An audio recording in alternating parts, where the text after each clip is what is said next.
Voilà, bonjour à tous, bonjour à mes élèves, bonjour aux autres qui passent par hasard par cette chaîne YouTube. Et je suis content de vous retrouver via cette plateforme. Vous m'avez manqué pendant une semaine et nous n'avons pas eu l'occasion de partager les cours de yoga ensemble. Et petit à petit, on va essayer de trouver une alternative via le Internet. Alors, c'est vrai qu'une semaine de confinement s'est passée, enfin, peut-être pas tout à fait une semaine, mais toujours est-il qu'on a dû un petit peu s'adapter, retomber un petit peu sur nos pattes, et il a fallu un petit peu de temps pour tout un chacun de s'adapter à la situation collective et à la situation individuelle. Situation collective, il faut suivre les directives gouvernementales, il faut suivre le confinement, il faut néanmoins s'intéresser un petit peu à ce qui se passe dans la situation mondiale, avec beaucoup de compassion pour ceux qui sont touchés dans leur corps, ceux qui meurent et les familles de ceux qui meurent. Et nous avons à développer effectivement cette sensation de compassion spirituelle pour ces gens-là. Et puis, d'un autre côté, observer un petit peu l'impact individuel. Et là, ma foi, on change un petit peu d'habitude et peut-être que le rythme qui nous est imposé devient peut-être un petit peu plus humain, un petit peu plus un rythme biologique, alors que on savait bien, ce n'est pas un secret pour personne, que le rythme auquel on était invité à suivre avant la crise était petit peu un rythme déshumanisé, probablement plus au service des machines qu'à notre service et au service de certains intérêts. Ceci étant dit, cela nous permet peut-être de retrouver un petit peu plus d'intériorité, un petit peu plus de connexion avec ce qu'on fait, un petit peu d'unité avec ce que l'on fait, de faire une chose à la fois, de la faire avec un petit peu plus d'attention et de concentration. Et puis aussi, on peut avoir une petite pensée pour la nature qui respire un petit peu mieux, faute de moins de pollution, faute de moins de nuages toxiques. Et on peut lui souhaiter alors de bonnes vacances, ce qui ne lui est sans doute plus arrivé depuis très très longtemps. Alors voilà, nous allons reprendre progressivement quelques exercices de yoga, quelques exercices de méditation, quelques exercices de respiration et je pense que ça fera du bien à tout un chacun pour pouvoir prendre un petit peu de recul par rapport à ce qui nous arrive.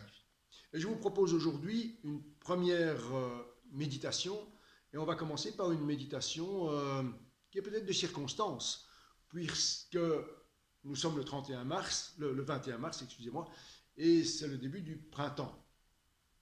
Et en ce début de printemps, on entend peut-être un petit peu plus les oiseaux chanter, d'autant plus qu'il y a peut-être un petit peu moins de bruit de moteur à l'extérieur. Alors, on entend les oiseaux chanter, et justement cette méditation, c'est une méditation qui prend comme thème l'oiseau. Alors, je suis fort intéressé par les vieux textes de yoga, et dans les vieux textes de yoga, il y a effectivement, entre autres, la Bhagavad Gita, les Yoga Sutras, les Upanishads, et dans les Upanishads, qui, comme je l'ai mentionné, sont des boîtes à trésors du yoga, il y a effectivement énormément de techniques de yoga, de techniques de méditation qui sont mentionnées.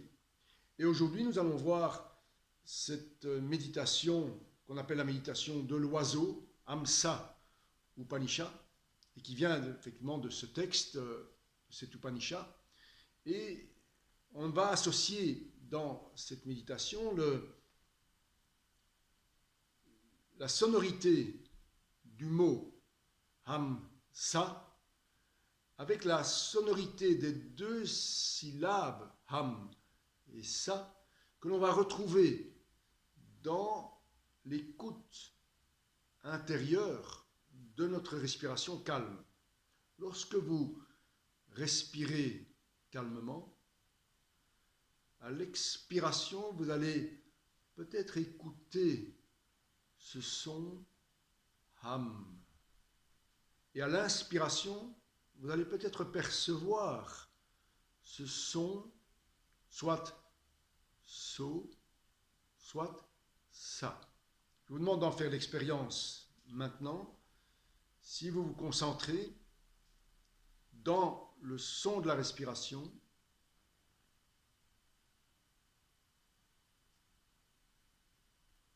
pouvez sentir qu'on n'est pas trop loin de ces deux sonorités que l'on peut percevoir intérieurement. Alors,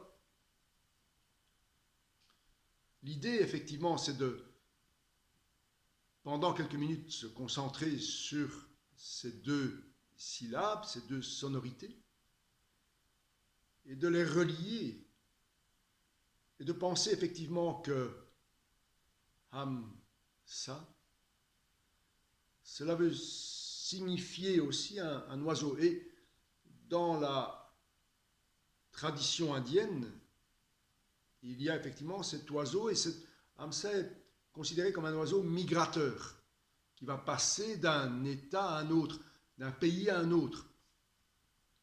Et l'idée symbolique, c'est de ressentir intérieurement que l'on va passer de notre état de conscience corporel, état de conscience mentale, vers un état de conscience beaucoup plus spirituel, un état de conscience plus universel. Et là, il va y avoir effectivement ce jeu entre la respiration et la symbolique des sonorités, la symbolique du nom de l'oiseau. Et c'est d'ailleurs pour cela que dans l'Upanishad, je reprends le texte de l'Upanishad et quelques phrases de cet Upanishad, il nous dit l'enseignement est qu'il faut méditer encore et encore sur l'oiseau, en répétant sans cesse l'oiseau, l'oiseau, hamsa, hamsa. Il va rentrer en tous les êtres, l'oiseau, et il va devenir présent en eux, comme l'huile dans le sésame. Alors bien sûr, si on retourne maintenant les syllabes, si on inverse les syllabes, on va avoir un autre terme, so-ham, ou sa-ham, mais on va garder so-ham. Et so-ham, dans le sanskrit, dans la langue sanskrite, ça veut dire « je suis ». Mais à la différence du fait d'être mon corps, mon mental,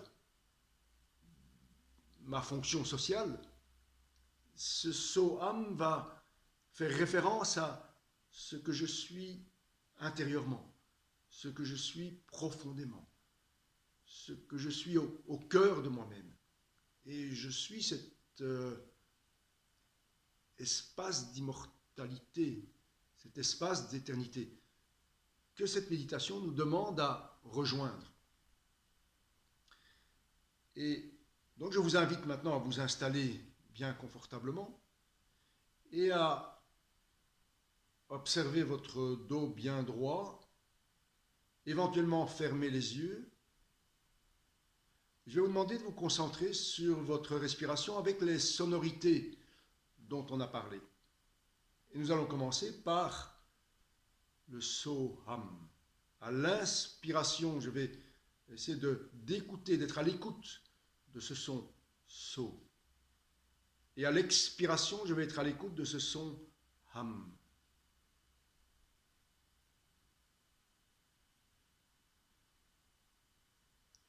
Et continuez comme ça encore quelques instants et je vais même vous demander de continuer après, quelques minutes après la fin de cette vidéo.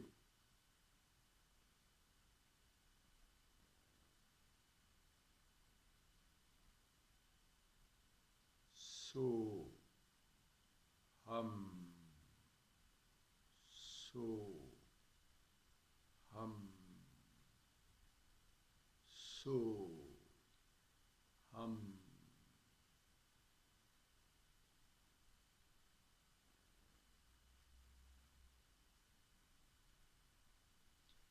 Et laissez le calme intérieur s'emparer de vous-même.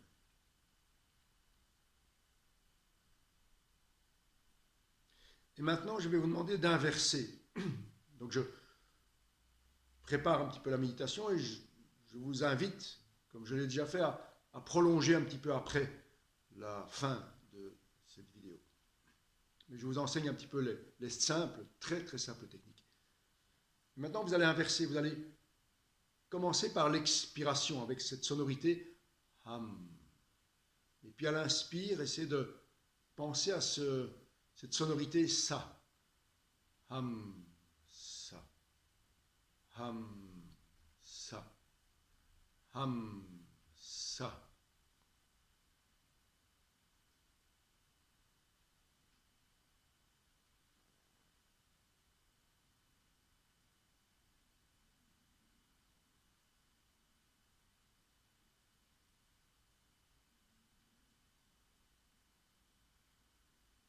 Et continuez encore quelques minutes après la fin de la vidéo et observez la manière avec laquelle vous pouvez ressentir, intérioriser, voyager vers le cœur de vous-même. Voilà, on va arrêter la vidéo. Je suis content de vous avoir rencontré via Internet et très régulièrement, nous essayerons de mettre des petites vidéos par rapport à des pratiques méditatives ou plus physiques, corporelles, des postures de yoga. Nous avons d'ailleurs préparé une séance complète qui sera bientôt accessible. À très bientôt et très très bonne journée.